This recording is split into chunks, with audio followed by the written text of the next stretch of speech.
Assalamualaikum warahmatullahi wabarakatuh. Selamat pagi. Puji dan syukur kita panjatkan kehadirat Allah Subhanahu wa taala yang telah memberikan kesehatan kepada kita. Perkenalkan, nama saya Rani Kawati Damanik. Saya adalah salah satu staf keperawatan di Universitas Sari Mutiara Indonesia Medan. Selaku dosen S1 keperawatan, saya mengajar dan mengampu mata kuliah Sistem Informasi Keperawatan. Pada kesempatan ini, saya akan memaparkan rencana pembelajaran semester untuk mata kuliah Sistem Informasi Keperawatan. Mata kuliah Sistem Informasi Keperawatan di S1 Keperawatan diberikan pada mahasiswa semester ganjil yang terdiri 2 SKS, 1 SKS teori, dan 1 SKS praktek. Dan saya merupakan dosen pengampu mata kuliah Sistem Informasi Keperawatan, dan saya dibantu oleh tim dan beberapa dosen pengajar mata kuliah Sistem Informasi Keperawatan. Dalam pembelajaran ini, saya menggunakan pendekatan pembelajaran DIA. Apa itu DIA? Kita akan membahas satu persatu. D, atau yang disebut dengan delivery.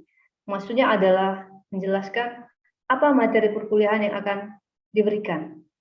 I, atau juga yang disebut dengan interaction. Artinya menjelaskan bagaimana saya menjalin interaksi dalam proses belajar dan mengajar kepada mahasiswa. A, atau disebut juga dengan assessment. Artinya bagaimana saya mengukur atau menilai mahasiswa secara objektif selama proses pembelajaran sampai akhir perkuliahan. Selanjutnya, untuk proses delivery, sebelumnya saya akan menjelaskan dahulu kepada mahasiswa mengenai cara pembelajaran supaya lulus mata kuliah Sistem Informasi Keperawatan di S1 Keperawatan.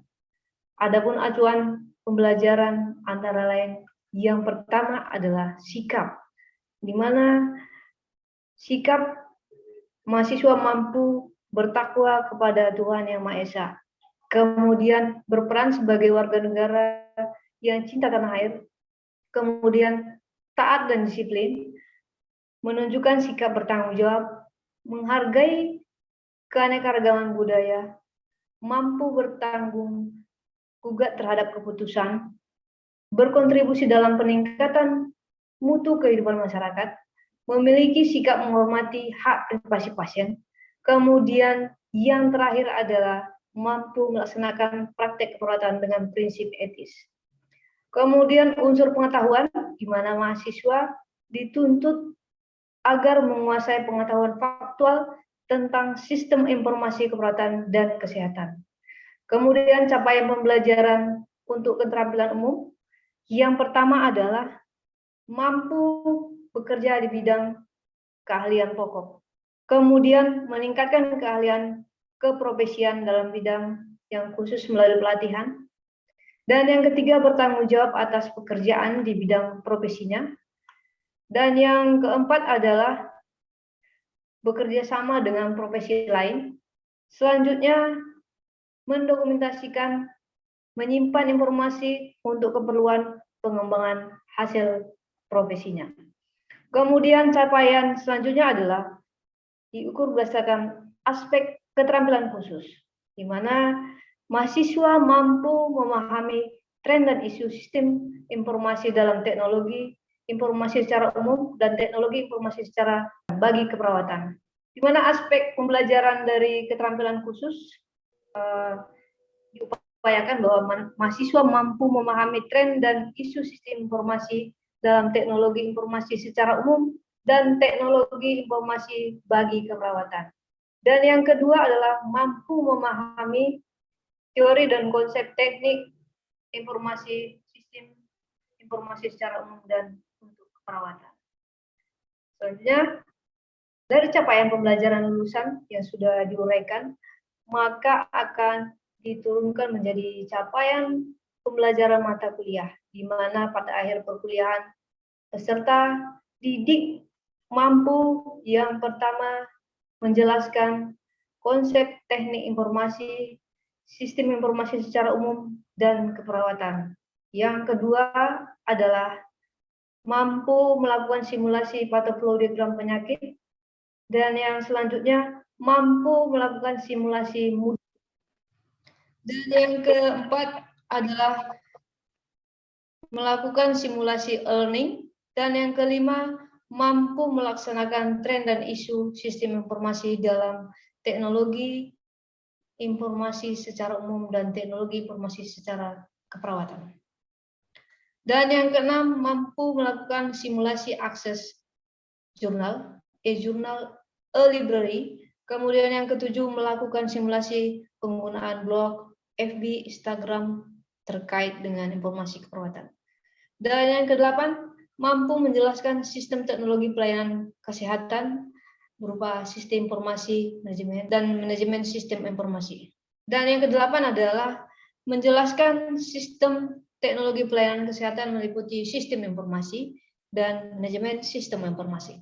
Dan yang kesembilan adalah mampu melakukan simulasi SIRS, sistem informasi rumah sakit. Dan selanjutnya mampu melakukan simulasi pembuatan poster, promosi kesehatan, dan leaflet.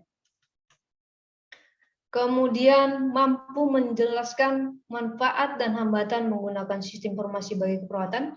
Dan yang ke-12 adalah mampu menjelaskan aplikasi sistem informasi dalam pelayanan pasien. Dan yang terakhir mampu membuat flowchart di rumah sakit. Selama proses pembelajaran, saya menggunakan buku ajar atau modul untuk mempermudah proses pembelajaran. Salah satu textbook yang saya gunakan adalah JAMES 2020 yang berjudul Principle of Accounting Information System. Dan kemudian buku yang saya tulis yang berjudul Pengembangan Desain Sistem Informasi Manajemen Keperawatan. Selain itu, dalam pemberian materi ajar dalam mata kuliah Sistem Informasi Keperawatan, saya juga menggunakan jurnal-jurnal terkait dengan sistem informasi keperawatan. Nah, ini tadi merupakan penjelasan pendekatan metode delivery. Selanjutnya saya akan menjelaskan atau interaksi merupakan bagaimana saya menjalin interaksi dalam proses belajar mengajar kepada mahasiswa. Secara prinsip interaksi, saya gunakan adalah secara SCL, Student Centered Learning. Dalam mata kuliah Sistem Informasi Keperawatan, ada beberapa teknik interaksi antara lain Discovery Learning, yaitu mahasiswa mencari, mengumpulkan, dan menyusun informasi yang ada untuk mendeskripsikan suatu pengetahuan. Teknik yang lain adalah SGD, yaitu Small Group Discussion, yaitu mahasiswa mendiskusikan dan menelaah jurnal terkait sistem informasi keperawatan. Dikarenakan pada semester ini masih dalam situasi pandemi COVID-19, untuk proses pembelajaran dan interaksi dengan mahasiswa secara virtual, saya gunakan teknologi yaitu dengan menggunakan aplikasi Google Classroom dan aplikasi Zoom Meeting. Pandemi COVID, jadi proses pembelajaran dan interaksi dengan mahasiswa secara virtual, yang saya gunakan teknologi melalui aplikasi Google Classroom dan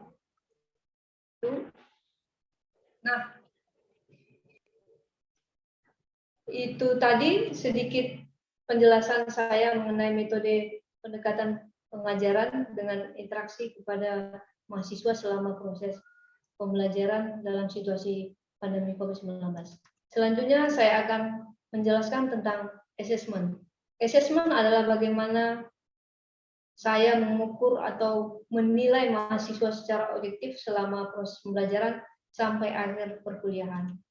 Di mana dalam proses penilaian ada 3 aspek, yaitu yang pertama adalah kognitif, bisa dilakukan melalui UTS dan UAS, di mana bobot UTS adalah 30% dan UAS adalah 50%. Yang kedua adalah afektif. Saya menilai mahasiswa dari keaktifan dalam kelas, dalam pembuatan tugas kelompok atau presentasi kelompok dengan bobot nilai 20%. Kemudian psikomotor, saya menilai dalam aspek psikomotor, ini adalah sikap dan tingkah laku mahasiswa dalam proses perkuliahan. Semua poin dalam proses asesmen ini disampaikan terlebih dahulu kepada mahasiswa pada saat kontrak kuliah, yaitu awal perkuliahan, sehingga mahasiswa dapat mengetahui bagaimana cara proses penilaian selama perkuliahan di mata kuliah Sistem Informasi Keperawatan. Dan mahasiswa diharapkan agar dapat mempersiapkan dan mengatur strategi yang baik agar mendapatkan hasil yang memuaskan dalam proses pembelajaran. Demikian 3 aspek pendekatan proses pembelajaran, yaitu proses DIA, Delivery, Direction, and Assessment. Setelah ini, saya akan menyajikan video suatu proses pembelajaran melalui aplikasi Zoom. Assalamualaikum warahmatullahi wabarakatuh. Selamat pagi. Puji dan syukur kita panjatkan kehadiran Allah Subhanahu wa Ta'ala karena diberikan kesehatan kepada kita untuk dapat hadir di ruang Zoom ini dalam rangka mata kuliah Sistem Informasi Keperawatan. Di sini terlebih dahulu saya akan memaparkan rencana pembelajaran semester pada mata kuliah Sistem Informasi Keperawatan di semester ini. Di mana dengan tujuan agar mahasiswa dapat mengatur strategi untuk mendapatkan nilai yang sangat memuaskan di mata kuliah Sistem Informasi Keperawatan. Baiklah, saya akan memaparkan rencana pembelajaran semester ini untuk mata kuliah Sistem Informasi. Baiklah, berikut adalah rencana pembelajaran semester ganjil pada mata kuliah Sistem Informasi Keperawatan, di mana memiliki capaian pembelajaran melalui aspek sikap, pengetahuan, keterampilan umum, dan keterampilan khusus. Di mana capaian dalam sikap yaitu harus bertakwa kepada Tuhan Yang Maha Esa, menjunjung tinggi nilai kemanusiaan, kemudian menginternalisasi nilai, norma, dan etika akademik, kemudian berperan sebagai warga negara dan bangsa dan cinta tanah air, menghargai keberagaman budaya, berkontribusi dalam peningkatan mutu kehidupan masyarakat, bekerja sama dan memiliki kepekaan sosial, taat hukum dan disiplin, kemudian menginternalisasikan semangat kedisiplinan dan kemandirian, kemudian menunjukkan sikap bertanggung jawab, mampu bertanggung gugat terhadap keputusan praktek profesional, kemudian mampu melaksanakan praktek perawatan, memiliki sikap menghormati hak privasi dan martabat klien. Kemudian aspek yang kedua adalah pengetahuan, di mana capaian pengetahuan adalah menguasai pengetahuan faktual tentang sistem informasi perawatan dan kesehatan. Kemudian capaian dalam pembelajaran, kemudian aspek capaian dalam keterampilan umum adalah dapat bekerja di dalam bidang keahlian pokok untuk jenis pekerjaan spesifik, kemudian memuat keputusan yang independen, dan menyusun laporan yang menghasilkan karya desain, kemudian mengkomunikasikan pemikiran dan argumen serta karya inovasi, kemudian meningkatkan keahlian profesional, bertanggung jawab atas pekerjaan, melakukan evaluasi secara kritis, kemudian memimpin suatu tim kerja, bekerja sama dengan profesional lainnya, bekerja sama dengan profesi lainnya, mengembangkan dan memelihara jaringan kerja, mendokumentasikan, menyimpan, mengaudit, dan mengamankan untuk keperluan hasil mendokumentasikan, menyimpan, mengaudit, mengamankan, dan menemukan kembali data informasi untuk keperluan kerja profesi. Kemudian yang terakhir adalah meningkatkan kapasitas pembelajaran secara mandiri. Kemudian capaian dalam keterampilan khusus yaitu mampu memahami tren dan isu sistem informasi dalam teknologi informasi. Ya, itu terkait dengan bidang keperawatan.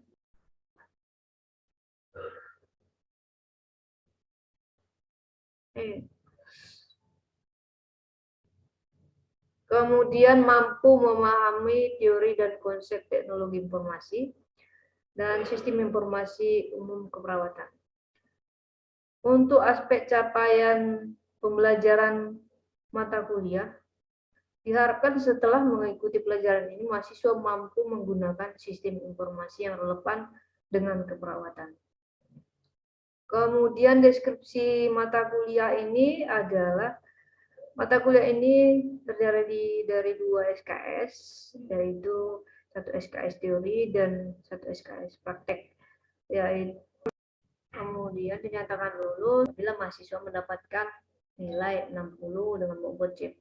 Beberapa referensi terkait dengan sistem informasi perawatan yang mendukung mata kuliah ini. Oke, baik. Setelah pemaparan rencana pembelajaran, kita lanjutkan kembali terkait dengan sistem informasi keperawatan. Oke, yang pertama, dalam konsep sistem informasi keperawatan itu memiliki tujuan umum pembelajaran, yaitu mampu memahami teori dan konsep teknologi informasi keperawatan. Jadi, dengan mempelajari sistem informasi keperawatan diharapkan dapat menggunakan teknologi informasi dalam pemberian asuhan keperawatan. Kemudian tujuan khusus pembelajaran itu adalah yang dimana kemudian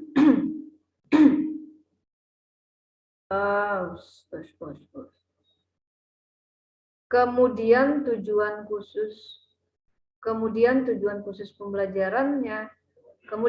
khusus pembelajaran yaitu mahasiswa mampu menguasai. Kemudian tujuan khusus pembelajarannya itu mahasiswa mampu menguasai teknologi informasi keperawatan berupa definisi sistem informasi.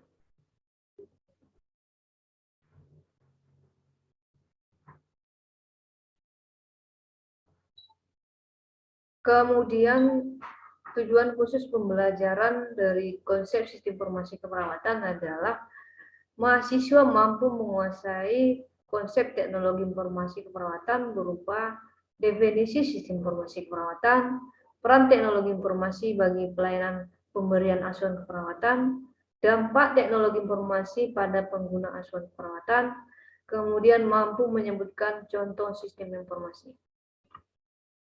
Kita masuki dari definisi sistem informasi.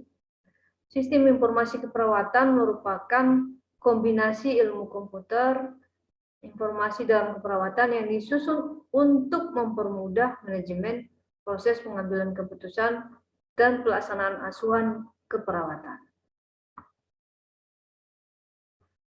Kemudian peran teknologi informasi yaitu yang pertama meningkatkan kecepatan, akurasi, integrasi, peningkatan pelayanan, peningkatan efisiensi, kemudahan pelaporan pelaksanaan operasional, dan yang kedua adalah kecepatan mengambil keputusan, akurasi kecepatan identifikasi masalah, dan kemudahan dalam penyusunan strategi dalam pelaksanaan manajerial.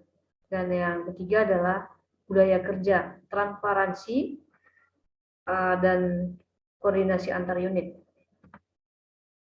Kemudian kendala yang kita jumpai di lapangan kemudian kendala yang sering kita jumpai di rumah sakit sehingga aplikasi dari penerapan sistem informasi keperawatan masih belum optimal. Yaitu yang pertama adalah kesiapan rumah sakit dalam melaksanakan atau menerapkan sistem informasi. Yang pertama adalah kurang kesiapan rumah sakit dalam melakukan penerapan sistem informasi manajemen rumah sakit, yaitu sering dikenal dengan SIRS. Kemudian data yang tersedia masih belum dalam bentuk elektronik. Kemudian data yang tersedia masih belum dalam bentuk elektronik. Dan selanjutnya, sering berganti kebijakan yang dilakukan secara tiba-tiba, sehingga menimbulkan kekacauan. Kemudian koordinasi antar unit fokus pada masing-masing unit. Dan yang kelima adalah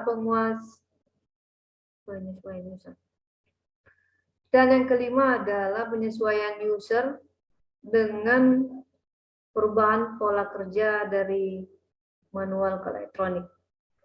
Kemudian yang kelima adalah penyesuaian user dengan perubahan pola kerja dari manual ke elektronik.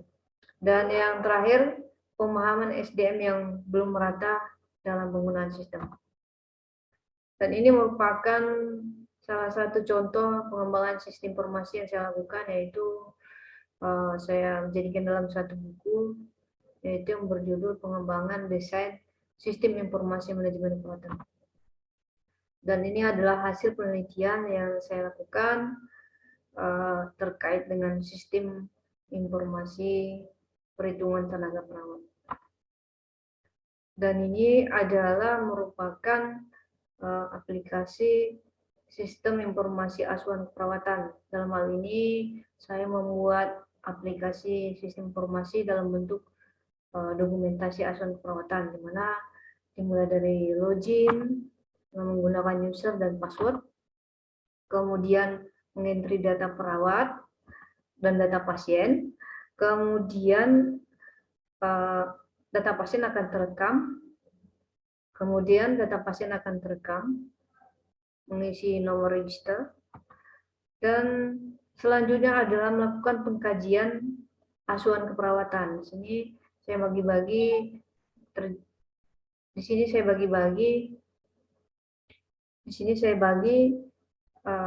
terdiri dari beberapa. Di sini saya bagi terdiri dari beberapa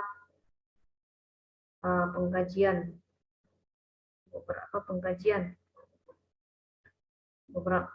Di sini saya bagi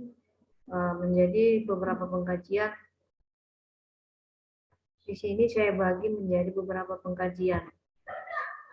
Kemudian diagnosa keperawatan, di mana cara pengerjaannya tinggal klik, muncul diagnosa apa yang kita inginkan sesuai dengan kondisi pasien. Dan di sini ada diagnosa keperawatan dan tujuan, tinggal centang intervensi dan implementasi yang kita lakukan terhadap pasien. Dan sistem evaluasinya adalah dengan mengetik, dan terakhir adalah evaluasi. Di sini kita membuat catatan bentuk SOP. Dan terakhir adalah evaluasi keperawatan. Dan laporan itu dapat di print out. Dan yang terakhir, saya melakukan penelitian terkait dengan perhitungan tenaga perawat dengan menggunakan rumus PPNI. Jadi, berapa bornya, jumlah tempat tidur, jumlah perawat akan dapat secara otomatis dijawab oleh sistem.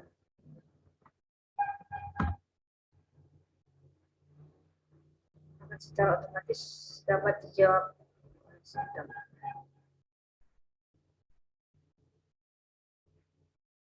Secara otomatis akan dijawab oleh sistem. Baiklah, demikian pertemuannya. Baiklah, demikian materi yang saya sampaikan. Baiklah, demikian materi yang saya sampaikan. Lebih dan kurangnya saya mohon maaf. Baiklah, demikian materi yang saya sampaikan. Kita buka sesi diskusi. terima kasih. Pagi hari ini kita masih diberikan kesehatan untuk dapat bergabung di ruang Zoom dalam rangka mata pelajaran Sistem Informasi Keperawatan. Oke, baik. Setelah saya memaparkan materi yang saya paparkan tadi, untuk itu kita buka sesi tanya jawab. Kami persilakan kepada mahasiswa kami untuk memberikan atau argumen terhadap pelajaran yang saya telah sampaikan tadi. Ada yang mau bertanya? Persilakan.